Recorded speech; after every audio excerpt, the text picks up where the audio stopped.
my 2017 Cadillac CTS-V, aka Crew Cab Z06. It's got the legendary LT4 supercharged V8 pulled directly from the C7 Z06. I've wanted one forever. If you guys were following along in the last video or the first video of the series, you know I bought this thing sight unseen from Copart. It was listed as a theft recovery. You could see from the auction pictures that the interior had been torn apart, some sketchy stuff going on. It showed up here with no keys, not running. I was able to get a key program for it, and thankfully it fired right up. Guys, no way. Listen to this thing. No way. No way.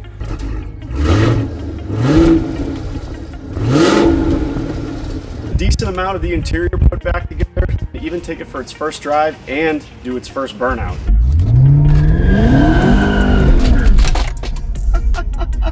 But there's still a lot of work to do on this thing before it's roadworthy, not only on the interior, but also on the outside. Let's get right to it right now.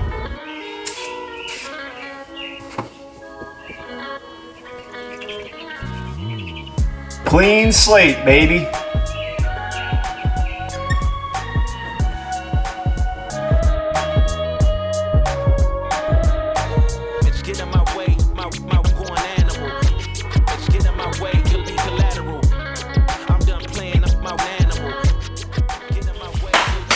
Let's get to work. You'll be collateral, doing damage. An animal, or an animal, collateral. We're going to be starting right up here with the windshield. Like I said, this is a theft car, meaning they smashed out the windshield so they could scratch out the VIN to somehow make it seem like it was less obvious that this thing was stolen. Yeah, no, that doesn't look sketchy at all. So I've got Safelite coming out today. They're gonna put a brand new windshield in this thing so it's actually safe to drive. And while we're there, you guys know that I love a nice OEM touch. I got this VIN replacement tag from some company in Arizona. I'll put the link in the description. It's got the GM logo and font and even the QR code with my correct VIN number on it. So hopefully while he's prepping the new windshield and this one is out, I can stab this thing in there and we can look a little bit more OEM. I do still need to figure out how we can get the door jam sticker, which I believe goes right here. They obviously removed that as well. No sign of that anywhere, but we'll get to that later. Then I tried to order every single part that this thing is missing on the interior. We can get to some of that, see if we can get the Q infotainment system / entertainment system working. Hopefully get the headliner back up, all that stuff. Damn, Benz looks good. If you guys missed the paint correction on that thing, go check that out. A couple of bad black sedans here. And the mother-in-law's Hyundai. Looking slick.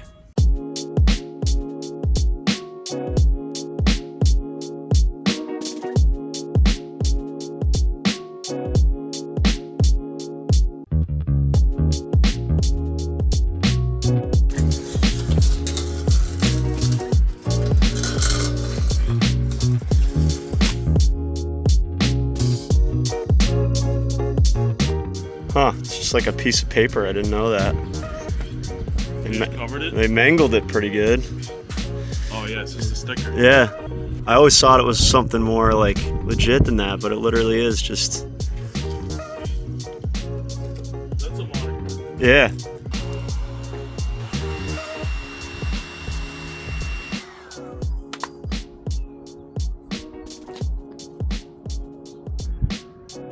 Looks OEM. We're good to go.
All right, Safelite came yesterday, put a fresh, brand new windshield in this thing. We got my new VIN tag in there. Looks completely factory. And here is the parts pile that I've been collecting for the last couple of weeks. First of all, a new glove box. This is like the complete glove box assembly. This is what they ripped out of the thing, looking for God knows what. Here's the main, I think this is like the navigation / radio module. So this is, I believe this goes up onto the passenger side dash. We'll see if we can get this in. Hopefully finally get that Q system working. I noticed up in the headliner a couple of these, like, I don't know if these are not CAN bus, but like fiber cables or whatever these are, were ripped. So instead of looking for each one of these cables, which is like 40 bucks each, I decided to buy this whole shark fin, including all of these cables, for like 30 or 35 on eBay. It's the right color, but it does have a scratch there. But I think that if we undo those Torx screws there, we could probably swap for our clean black painted one. This was another ripped cord I found in the front seat, so I don't even know where it goes yet, but 18 bucks on eBay. And this is the module that I think goes under the rear package tray. I think. I've been trying to kind of piece this together, figure out what's missing, what goes where. This was like 40 bucks. This was 100, this was 70 or so. And then I also noticed that my ashtray, which is in the center console, it looks fine, but it's stuck open. Like you do this and it just pops right back open. So it's probably a problem with that mechanism. But the center console is a pain in the butt to get out. So I figured if I'm gonna be in there for 29 bucks for that ashtray on eBay, might as well have it on hand in case we need it. So here's where we're at in the front. I have the old anti-theft thing that didn't really work, holding off the glove box light so that we don't drain the battery. Those are all the plugs that I'm hoping plug into our module. I think we need to remove what's left of this glove box, hopefully get everything plugged in, secured, and then install our new glove box. And then also I'd love to get this headliner back up. So I'm gonna see what's missing up there, how we can fix that, and same thing under the package tray here. Let's just see if we can install as many modules as we can and get that Q system working.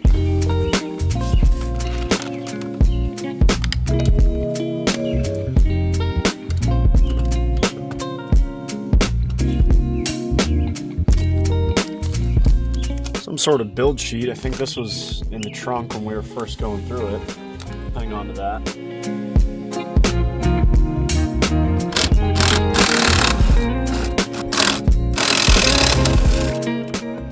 Oh, that's an airbag. Maybe we should disconnect the battery.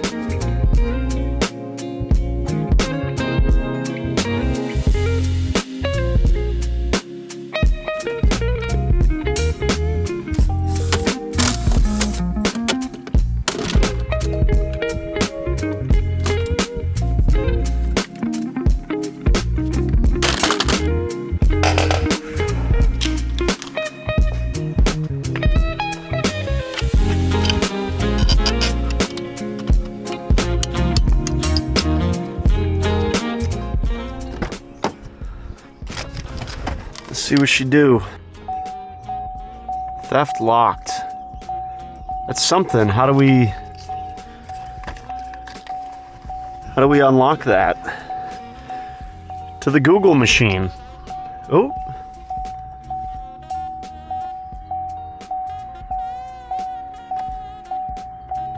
We're doing, something's happening. Yes. Hopefully all this powers up down here too, so we can have AC and heat and whatnot. Such a shame that this carbon peels. Yeah, theft locked. All right, we gotta look up how to correct that. Is that also for this too?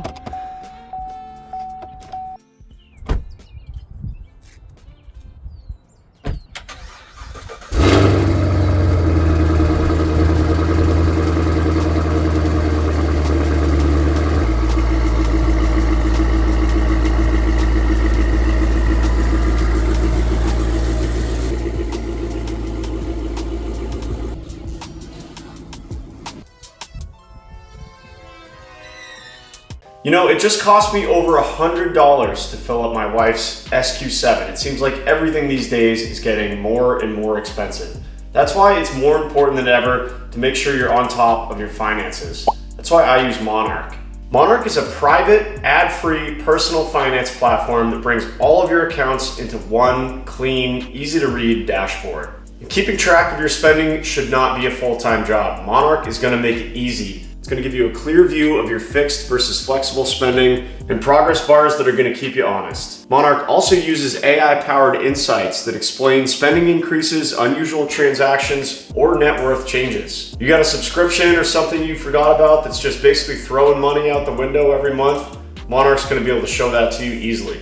No matter what institutions you're using, Monarch's got you covered. It quickly syncs with over 13,000 institutions, even if it's a small credit union like the one that I currently use. So whether you're trying to save for a new project car like the stuff I work on the channel, or maybe just pay down some debt and increase your net worth, Monarch is going to help you get there faster by keeping your financials all in one clean, easy to read dashboard. So check out Monarch. I'm going to leave a link in the description. You guys can use my code CS50 for 50% off your first year of complete financial clarity. Now, let's get back to the action.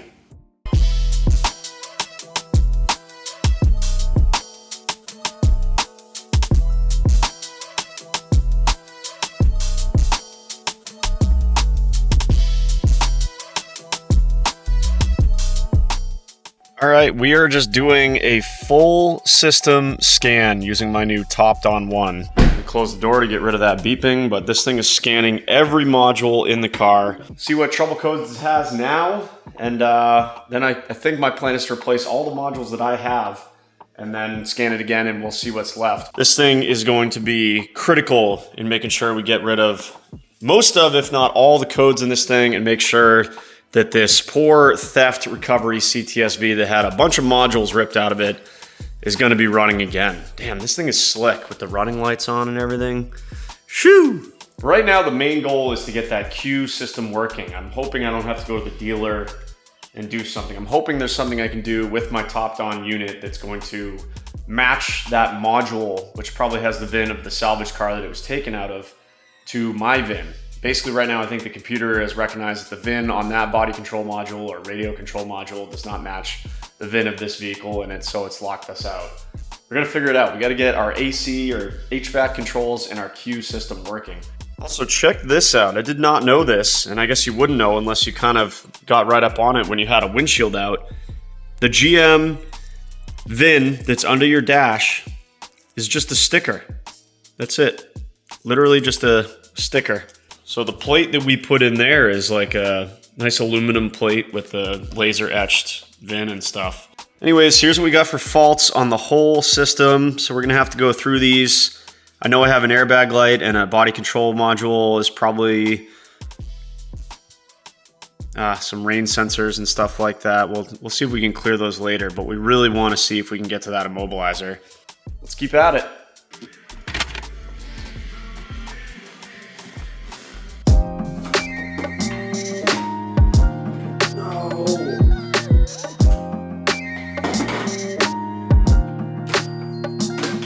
Oh!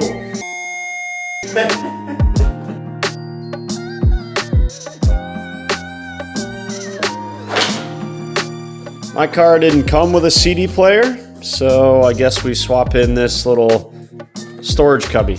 Makes you wonder though, what do we got in there? Guess we'll never know.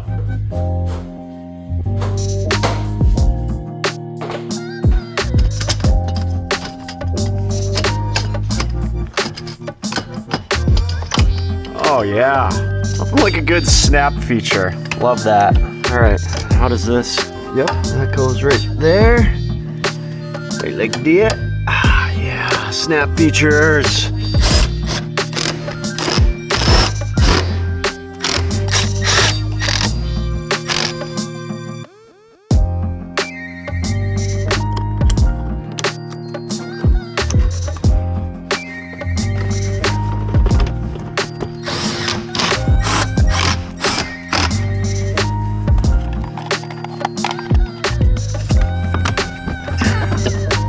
Who's pulling on me? Who's pulling on me? No, no, no, no. No, no.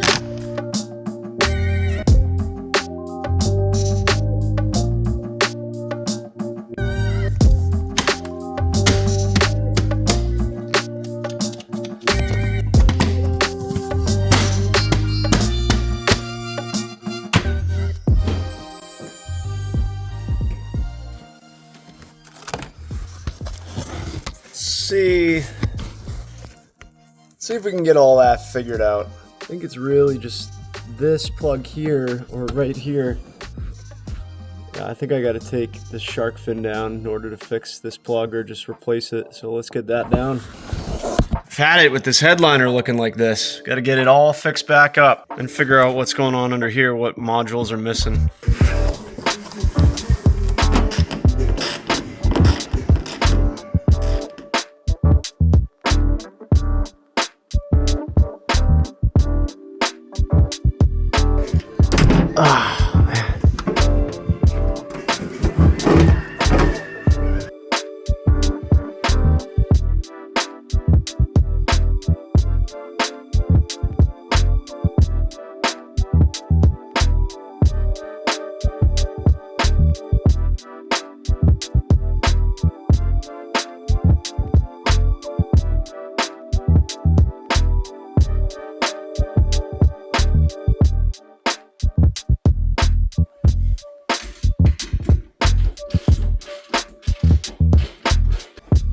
Is that straight? All right, finally got everything plugged up in there for the shark fin, all the fiber optic cables. I think we are good to put the headliner back up. And then we can tackle what's under the package tray and these two remaining modules here. Here's the old glove box and stuff. Getting ready to go to the dump. Was gonna toss this thing out too, which obviously did the previous owner no good, and I just noticed. Looks like they drilled this thing out. I assume some sort of set screw or rivet or something would have gone there to lock this in place, but that's totally gone. So he tried, that's for sure.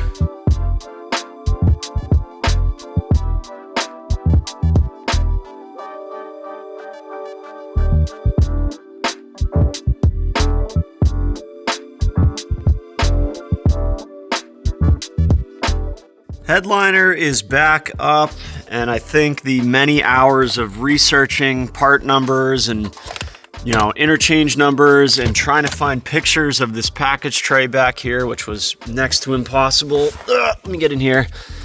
I think we got this figured out. I think this one, whatever this thing is, goes way in the back here. It has a couple connectors there. And then this one goes in the front, and this little bracket comes down on these studs, and then there's a bolt that goes here. I think I've got all the connections to go with it. Here's the broken cable. Here's the replacement one I ordered, and then here's some of the extra hardware that came with the auction car, including all the nuts that are going to go on these studs. So yeah, let's see if we can get this all back together, and then we'll scan the car for codes and see what's left.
All right, finally, for the first time since probably this thing was stolen, it has all of its modules plugged back in.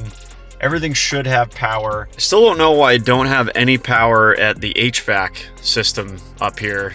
I still got to figure out this theft lock thing. I've been doing some research on that. I do have power back here at the rear HVAC controls, so I hope I didn't forget to plug something in when I put all this back together. I probably should have waited to put all this back together. But anyways, right now I'm doing an auto scan to see what codes are left after plugging in all the modules. So let's see what codes are still there. Let's clear them, and then whatever comes back, we can continue to investigate and see if we can take care of it. 32 modules, grand total of 51 trouble codes. Telematics module, seat memory module, yada, yada, yada.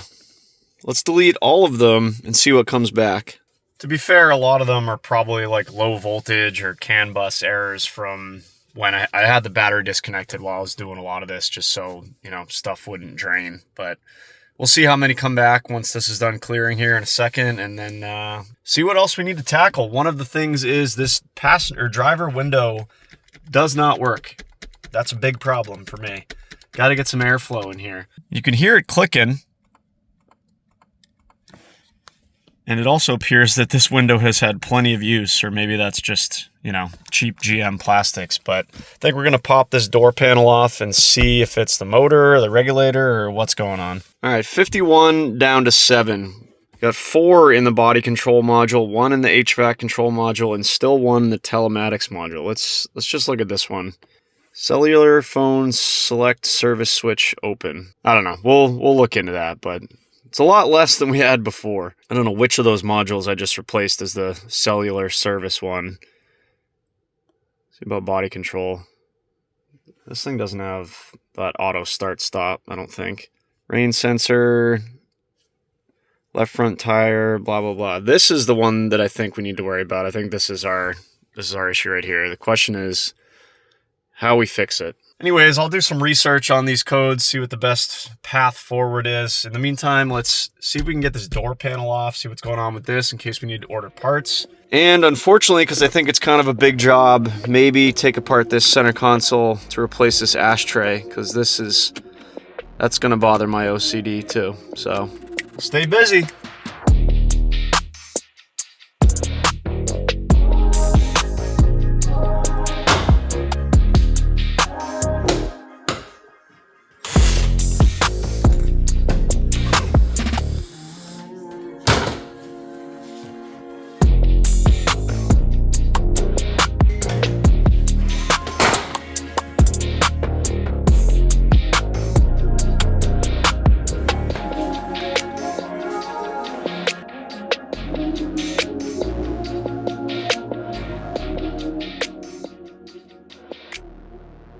We've got power at the connector.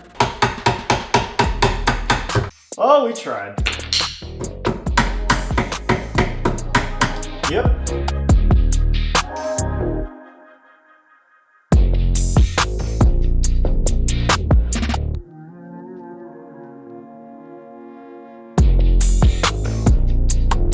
You know, I had a sneaking suspicion that this window might just be stuck in the seal from sitting at the auction for like 6 months. So I just took the regulator out and look at this. Oops. Without taking my finger off. Yeah, so there's nothing wrong with the motor or regulator, which I thought would be the case for a 44,000 mile Cadillac. So how do we get this window unstuck? I think I have an idea. Guess I don't need this tape to hold the window up. Nope. There, okay. All I gotta do is just open my big mouth and then, you know, does stuff fix itself, I guess? Well, let's get this, now that we know that this is unstuck, let's get this all put back together and see if we get a working window.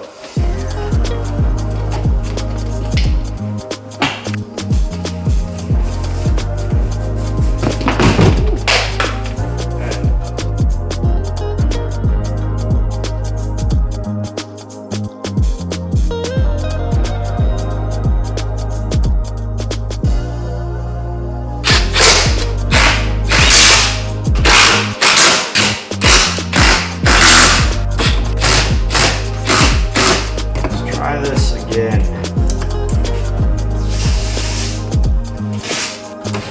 Hey-o!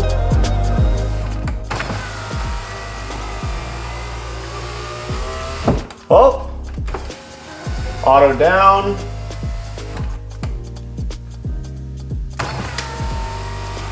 Auto up. I don't know. Take it apart, put it back together, fixes itself. It's weird that it seemed like it was stuck in the track, but then of course as soon as I took the tape off, it fell down. So I don't know, it was jammed up in some way it didn't like, but I guess put it back together.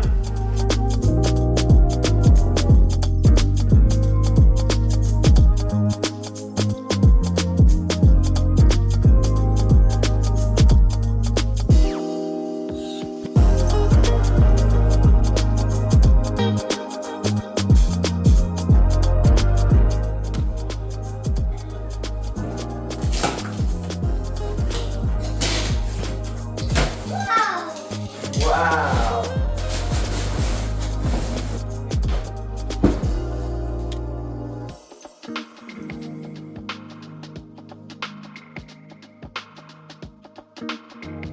Man, if you guys watch this channel when there's 4 feet of snow and it's snowing sideways and 10 degrees out, this makes it all worth it. Beautiful, beautiful New Hampshire evening. Anyways, the V is all back together. I've got the driver window working so we can get some airflow in here. You'll notice I left this panel off because I just ordered a new one of these. It was reasonably inexpensive, and I think I can just replace the switches themselves because that's gonna bother me. But I don't want to have to pull the door panel off again, so hopefully just get the new one, undo the connectors, pop this thing back in, bada bing, bada boom. Thought about diving into the whole ashtray debacle, but I think a lot of this stuff needs to come out in order to get to that. And then I also need to figure out why I have no power here. And I'm afraid that there's something wrong with this, or maybe I forgot to plug something in, but that would mean that I need to take all of this apart again. And I figure if we're doing that, might as well do it while we're doing the ashtray. But now that we have a new windshield and the driver's window motor works, and this thing actually is insured and has like plates on it and stuff, I kind of want to drive it. So I think I'm going to do that. Let's take this thing for a drive tomorrow, see what else, if anything, it needs now that we can actually see through the windshield and get a feel for what this car can really do. Oh yeah, also, this showed up. If you guys remember from the first video, I don't know why, but the thieves sliced this whole carpet here. And, obviously wanted to replace that. So I was looking on eBay, and used carpet was around $200, but I found a brand new one from GM Parts Giant. Even though this thing looks like it's been sitting for a while, the foam's, but it goes on the floor anyways. Who cares? We can tell it's a brand new OEM GM part. We got a brand new passenger carpet here. But I'm waiting to put that in because of this. They aren't here yet, physically, but your boy might have located some bro caros. We'll see. Anyways, let's take this thing for a drive.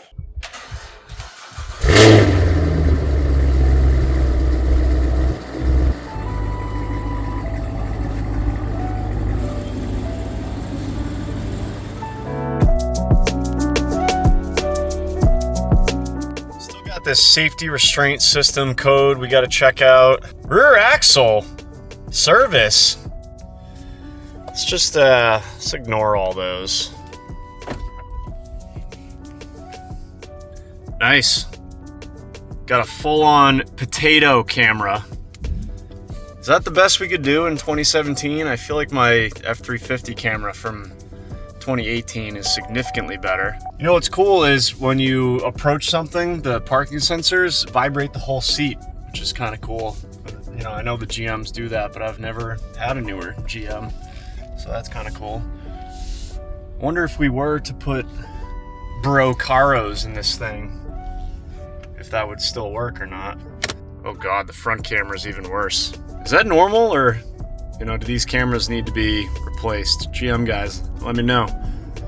And we're back to theft locked. But check that out. We got a working heads-up display and a non-cracked windshield.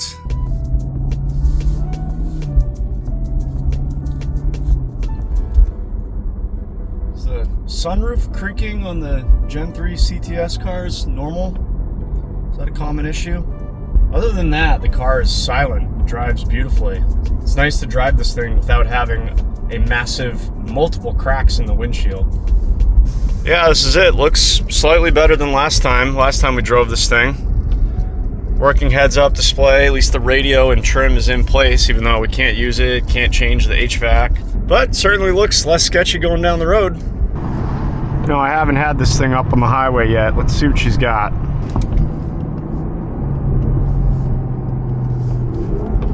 So we can turn traction control off. Try a second gear roll.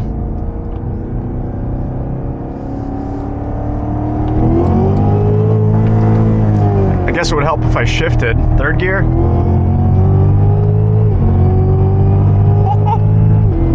Oh my God.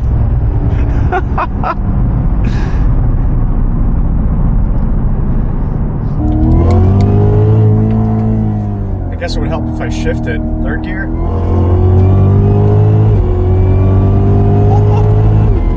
Oh my God. There's something about a Roots blower attached to a dual clutch transmission. The whine, like, you know, the 03, 04 Cobras and all the manual transmission Roots blower cars are fun, where you get the pause between shifts.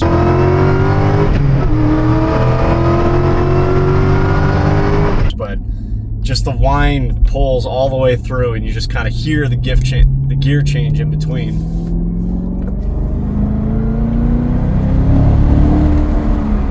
Tons and tons of torque on tap for this thing. Woo! We got to get an intake and some sort of exhaust though. You can't not mod one of these things, you know? Want to be able to hear that blower whine a little bit more from the cabin. Let me know, you know, LT4 guys, does an intake help pretty decently with that? If we get one of those big like Rotofab intakes, is that going to help with that, letting that LT4 whine a little bit more? Maybe a smaller pulley. What are the best mods for these things? I'm guessing pulley, heat exchanger, tune, long tubes. Man, I'd love to do a cam, but I'm pretty sure on these V3s, like literally the whole front of the car has to come apart, or like pull the motor, which I'd really love to not do right now, but we'll see. Hey, look at that, out for its first real drive anyways. Just clicked over 45,000 miles. Like I said in the last video, as of right now, we're about 33.5 into this thing. Not too shabby. 33.5 into a running, driving, 45,000 mile Gen 3 V.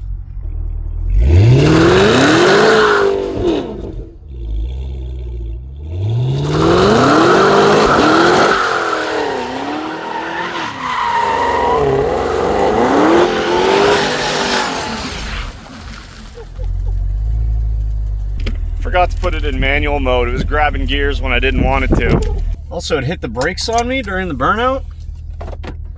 Can't be having that.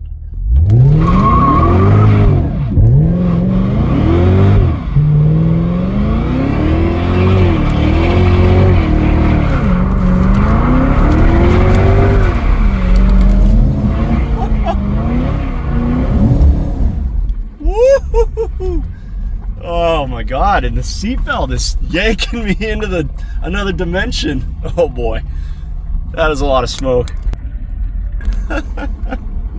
Yeah, we'll figure this thing out eventually. Sounds good though.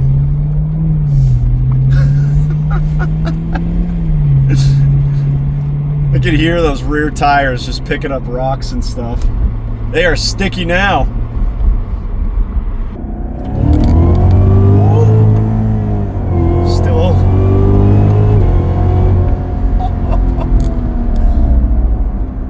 Still didn't get third there. There we go.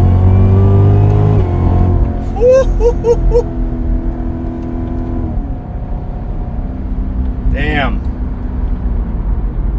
This thing rips. Gears are lightning quick. The car is lightning quick. This thing is a ton of fun. And it's bone stock. We could change that. We could change that.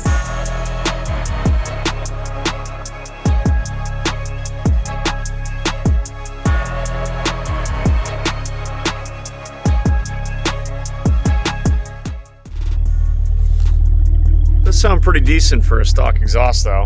I feel like I need to redeem myself after that burnout. Let's try it again.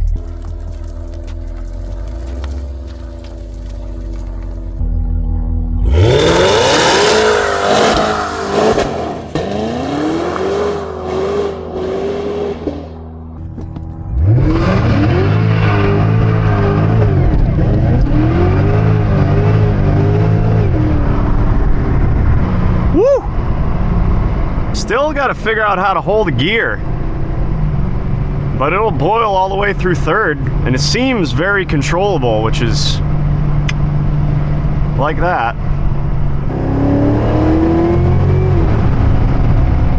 The heads-up display has like these sweet shift lights too. That's awesome.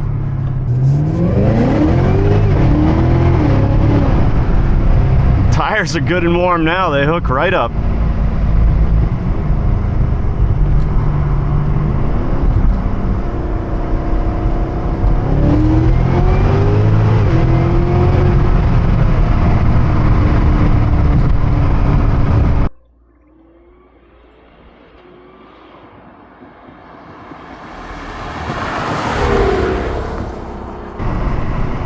What happens if we just mat it in drive? Will it just boil tires through the gears up a hill?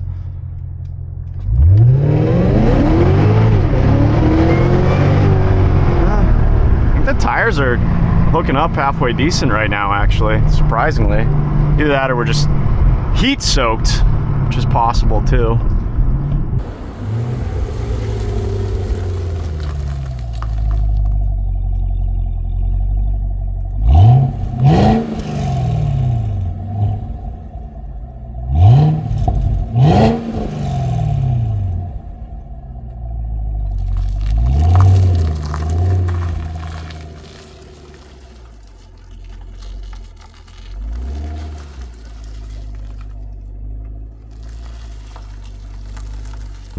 This looks like a good thumbnail spot.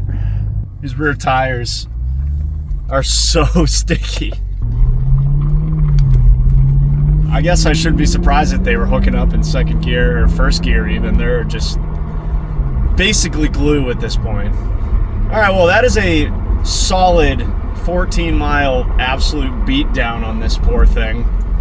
But she's taking it and loving every minute of it. This thing is a burnout machine. It's a second, third, fourth gear pull machine. It's just a ton of fun. I love it. I love it already.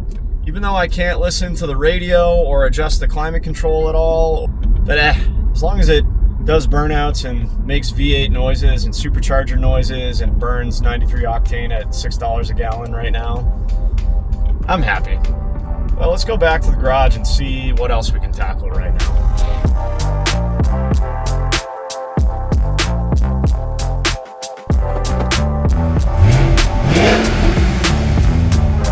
Good car.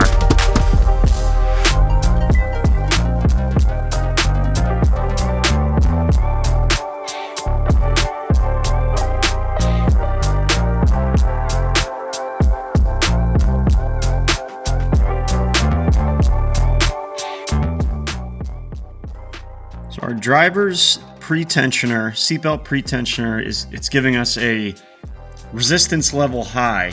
Spec is 0 to 25 ohms. Most of them are like 2.5 ohms. This one is 7. Between 7 and 9 I've seen, which is high, but also it's within spec. So, not really sure why it's still throwing a code for that. If we jiggle the wires down here, sometimes I can get it to change. Nope, not doing it. Like I said, we might not be keeping these seats anyways, so I don't think I'm gonna stress too much about that right now, but we'll get that sorted out one way or another. You guys know I don't like lights on the dash, so we'll figure that one out. Also, interesting note, the rear HVAC works. Seems to work just fine. I guess with these Cadillacs, you press above this little silver ring, go down, turn it off, turn it back on. What I haven't got to work is the heated rear seats. Unless, of course, this car didn't come with heated rear seats, and the button is just there from a different model. But this car does have the luxury package and is like pretty fully loaded. So V3 guys, let me know. Are these heated seats supposed to work? Is there a fuse I'm missing or something? Not that I ever plan to be back here that much, but it would be nice to have a working rear heated seat for the passengers, That can't be right. On a Cadillac? Seems violent. Let's fix that. It's gotta be something that I forgot to put in from the old glove box.